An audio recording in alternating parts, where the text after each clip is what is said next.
आज मैं कोई डिबेट करने नहीं आई हूँ, ना ही मैं किसी को सपोर्ट या अपोज करने आई हूँ। आज मैं बस एक चीज करना चाहती हूँ, आपको ये समझाना कि गाजा में रहने वाले आम लोग, ना वो उनके पास पावर है, ना ही वो पॉलिटिक्स में है, ना ही उनके पास कोई आर्मी है, तो वो क्या फेस कर रहे थे और वो अब क्या फेस कर रहे हैं। सो जब हम हेडलाइंस देखते हैं तो गाजा के लोगों का दर्द सिर्फ एक नंबर बन जाता है, जो कि मैं नहीं चाहती कि वो एक नंबर ही बन के रह जाए। बहुत लोग कमेंट में लिखते हैं ये सब हमास की वजह से हो रहा है, कोई इजराइल को कुछ क्यों नहीं बोलता, इजराइल अपनी सेफ्टी के लिए कर रहा है। ये बोलते हैं हमास पर हमला इजराइल अपनी सेफ्टी के लिए कर रहा है। पर एक सिंपल सवाल ये है कि जो बच्चे मरे, जो औरतें मरी, जो बुढ़े मरे, उनका इन सब से क्या लेना देना था? वो तो बेचारे बेफालतू का मरे हैं।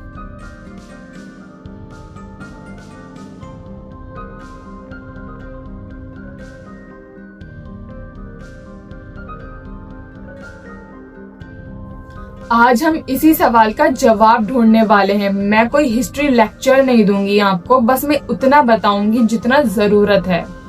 1947 के बाद इजराइल बना, उसके बाद धीरे धीरे फलस्तीनियन लोगों की जमीन कम होती गई। गाजा एक छोटा सा एरिया रह गया, बहुत ही छोटा सा। 2007 के बाद से गाजा में ब्लॉकेड है, मतलब कि खाना, दवाई, फ्यूल, बिजली सब कंट्रोल में। सोचो, एक पूरा शहर जो बाहर की दुनिया से ऑलमोस्ट पूरा कट हो। गाजा में लाइफ नॉर्मल नहीं है, कभी लाइट गायब, कभी पानी नहीं, कभी हॉस्पिटल फुल, कभी मेडिसिन खत्म, और इस सब के बीच बॉम्बिंग का डर। सोचो, एक माँ जो अपने बच्चे को सुला रही हो और उसके दिमाग में ये चल रहा हो कि सुबह तक हम जिंदा होंगे या नहीं। ये इमेजिनेशन नहीं थी, ये गाजा की रियलिटी थी। अक्टूबर 2023 के बाद इजराइल ने गाजा पर मैसिव अटैक शुरू किए थे। Air strikes, shellings, ground operation. But problem ये थी कि सिर्फ मिलिटेंट्स नहीं मरे, हॉस्पिटल हिट हुए, स्कूल हिट हुए, रिफ्यूजी कैंप हिट हुए। जबालिया रिफ्यूजी कैंप, जहाँ सिर्फ घर थे और फैमिलीज थी, वहाँ पूरी की पूरी फैमिलीज खत्म हो गई। Engineers building, residential areas, safe zone सब इम्पैक्ट हुए। इंजीनियर्स बिल्डिंग्स में एयर स्ट्राइक्स में 106 लोग मर गए, इसमें 54 चिल्ड्रन भी थे। ह्यूमन राइट्स वॉच के मुताबिक कोई मिलिटेंट टारगेट था ही नहीं। जबालिया रिफ्यूजी कैंप को बॉम्ब किया गया, 50 से 120 से ज्यादा सिविलियंस किल्ड और 777 प्लस लोग इंजर्ड हुए। मवासी अटैक 13 जुलाई 2024 में at least 90 plus civilians killed and 300 plus injured, जब इजराइल ने हैवी बॉम्ब्स ड्रॉप किया। और सबसे ज्यादा सिविलियंस। गाजा के बच्चे कोई टॉय नहीं मांग रहे थे, चॉकलेट्स नहीं मांग रहे थे, वो सिर्फ जीना चाहते थे, वो सिर्फ जीना मांग रहे थे। गाजा में बहुत सारे बच्चे मरे, बहुत सारे बच्चे इंजर्ड हुए और बहुत सारे बच्चे बिना हाथ के, बिना पैर के रह गए। कुछ बच्चे ऐसे भी हैं जो अपनी पूरी फैमिली खो चुके हैं, पूरी की पूरी फैमिली खो चुके हैं। सोचो, एक बच्चा खुद से सवाल करता है कि मैं अकेला क्यों हूँ, मेरी फैमिली क्यों नहीं है। इस दर्द को वर्ड में समझना बहुत मुश्किल है, क्योंकि जो गाजा के बच्चों ने, गाजा ने सहा है ना, वो हमारे साथ होता तो क्या फीलिंग होती।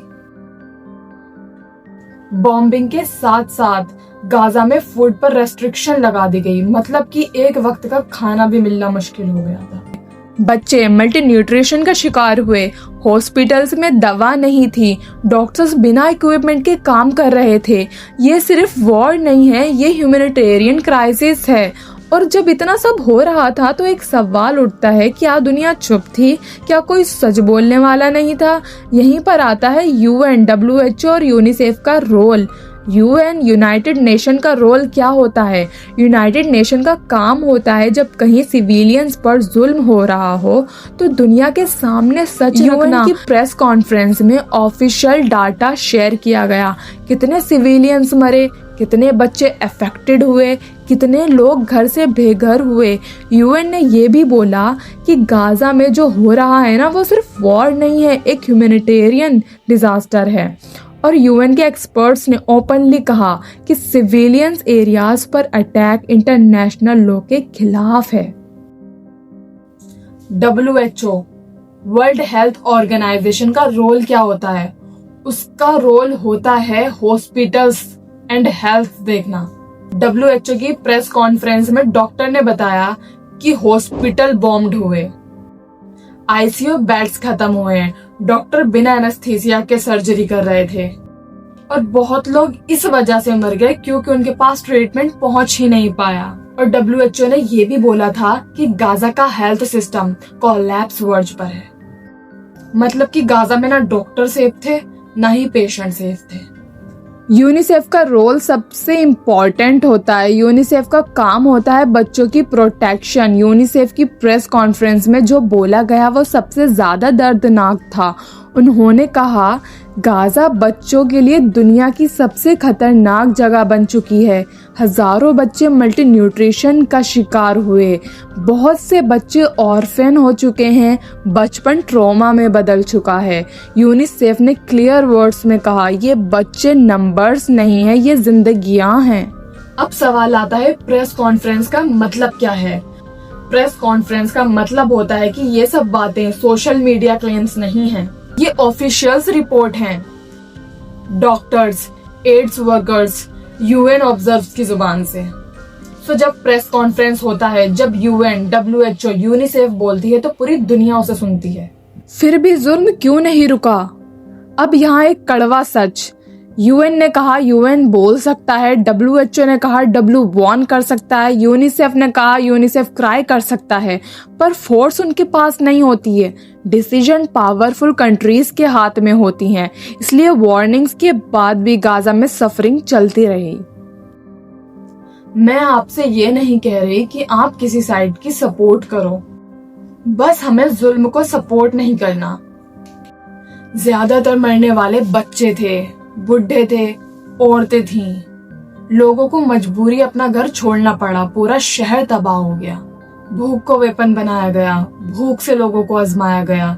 जब आपके सामने या जब हमारे सामने हमारे किसी छोटे बच्चे को हम अपने हाथ में लेते हैं या हम अपने सामने अपनी पूरी फैमिली को तबाह होते देखते हैं, अपने उस घर को तबाह होते देखते हैं जितने हमारे माँ बाप ने कितनी मेहनत से बनाया होगा, तो उसको उस टाइम उन सब हकीकतों को जुल्म कहते हैं।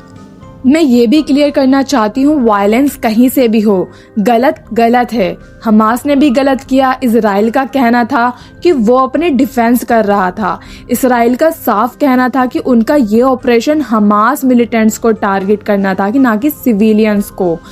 पर नुकसान किसका हुआ और सबसे ज्यादा नुकसान सब में किसका होता है? हम आम आदमी का। हम मरते हैं, हम भूखे रहते हैं, हम घरों से बेघर होते हैं, उन लोगों का कुछ नहीं जाता। पर सच ये है कि इस कॉन्फ्लिक्ट का सबसे बड़ा नुकसान हम लोगों को होता है, उन लोगों का हुआ है, गाजा के लोगों को, जो सिर्फ जीना चाहते थे। जब भी आप गाजा का नाम सुनो तो सिर्फ पॉलिटिक्स मत देखो। वहां बच्चे थे, वहां औरतें थी, वहां माँ बाप थे, वहां बुढ़े थे, वहां सपने थे जो हम रोजमर्रा देख रहे थे, पर हम कुछ नहीं कर रहे थे।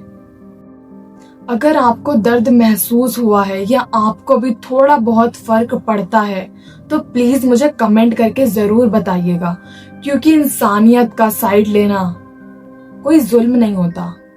मुझे ये समझ नहीं आता कि लड़ाई करके फायदा क्या होगा। एक बात समझिए, पैसा उनका भी खर्च होगा, ठीक है, पैसा हमारा भी खर्च होगा, ठीक है, लोग उनके भी मरेंगे, लोग हमारे भी मरेंगे बॉर्डर्स पर, ये जो भी गाजा के साथ इजराइल ने किया। तो मुझे ये समझ नहीं आता लड़ाई करने से क्या हासिल होता है, क्या फायदा मिलता है। अगर जितना पैसा लड़ाई में खर्च हो रहा है, ठीक है, वॉर में खर्च हो रहा है, उतना पैसा अगर कंट्री की डेवलपमेंट पे लगाया जाए तो कितना कुछ मिल सकता है हमें। वैसे तो मेरे पास बहुत सारे टॉपिक्स हैं वीडियो बनाने के लिए, बोलने के लिए, आपसे बातें करने के लिए, लेकिन आप प्लीज मुझे कमेंट करके बताइएगा कि आपको किस टॉपिक पे वीडियो चाहिए। एंड मिलते हैं नेक्स्ट वीडियो में। अल्लाह हाफिज।